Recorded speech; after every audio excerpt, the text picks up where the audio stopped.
Ein trupeløyge som nekv skip og båtar har haft jøkken tøynar røyre.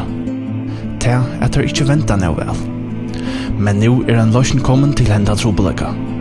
Klaksrykkingren Levi Heinesen, som hever ta mest av sin løyve arbeid som skipstemperare, fikk øyne for et huskott til hva man kunne gjøre for å hjelpe på det. Huskottet var et bedre virkande røver, så skipene og båtene venta nekvar for bedre. Men hver kom etter huskottet fra?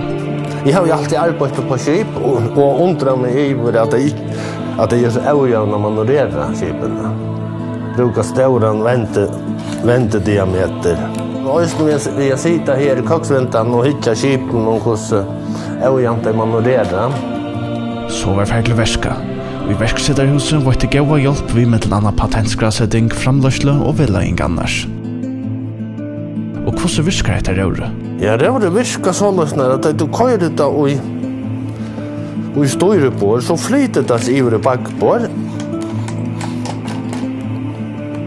Sånn at det fer alt skruevattnet og skjegg fra banens øyne av skipen.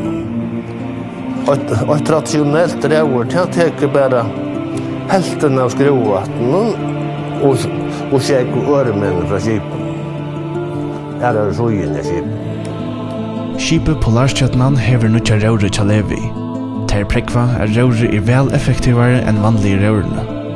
Fyrr klarar Polarstjøtnan akkurat å venda rundt av vannene i Klaksvik, men nå det altså ingen trobladje.